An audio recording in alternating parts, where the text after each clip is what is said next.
God is omnipresent. That means He is everywhere. The same thing can be said about corruption.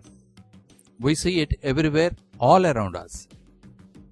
This is a roadside vendor and he pays a bribe to the policeman to carry on his business. The policeman in turn pays a bribe to get the job. The officer who gave him the job has to please the higher-ups to get the posting. The higher-ups have a minister to answer. The minister maintains a group of MLAs to get a berth in the ministry. And the MLA spends a lot to buy votes and get elected.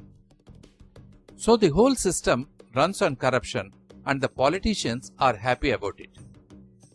If any one of you complain, pat comes the reply. Corruption is everywhere. All of us are to be blamed. Why point only one? But there is a difference. A shop owner pays a bribe to get the permission because he cannot fulfill all the rules. You go to any office and apply for a license, you will be presented with a set of rules, many of which are impossible to meet. The only way to get around these rules is to pay a bribe. So most of the people are forced to be corrupt. But there is a different section. The leaders who are in power, they know how to make the rules and enjoy the fruits. The 2G scam is a perfect example. The minister who is accused of corruption says that he followed all the rules, and you can as well believe him. Because we are good in making rules, we are better in bending them, and best in not getting caught.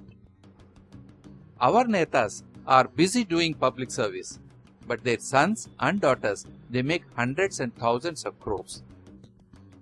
They never had it so good and everything is going smooth.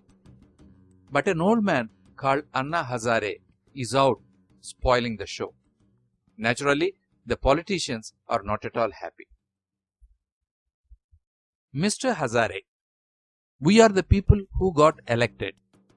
We have the right to make the rules. How can you dictate terms to us? You are a danger to democracy. Mr. Hazare, you are a corrupt man. You have spent 2 lakhs of rupees for your birthday. How can you ask us about the 90,000 crores in the Swiss bank? Tell me. Mr. Hazare, what is your caste? How can you unite all the Indians? Don't you know? We are all supposed to fight with each other according to our caste. Mr. Hazare, what is this Lokpal business? Do you think your Lokpal bill will take away corruption? No. Mr. Hazare, why are you doing this, Baba? We are there. Hum hai na. We will take care of corruption. We will deal with the sub-inspector. We will take care of the Tahsildar. And we will certainly get the clerk who asked for a bribe. But don't talk about the top people. Try to understand. The politicians are a clever lot. They are trying every trick in the book to destroy the movement against corruption. Divide it, malign it, coerce it and cajole it so that the movement subsides.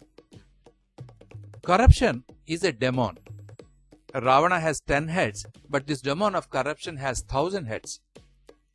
Whatever may be the party in power, it will rise again and again as long as we have selfish politicians. Uska to koi kami hi nahi. Corruption is everywhere, yes, but the change has to come from the top. The government which makes the rules, the parliament which passes them, the judiciary which safeguards these rules, and the bureaucracy which implements them. This is where the change should start. Transparency and accountability must be enforced. The Jan Lokpal Bill helps in this fight, but it is the beginning, not the end.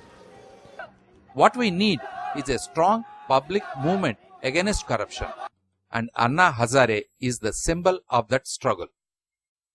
He represents the wish of the Indians who want a better society where we can live honorably with our sweat and toil, where we can live honestly without paying a bribe. Let us join in the fight against corruption. Jai Hind.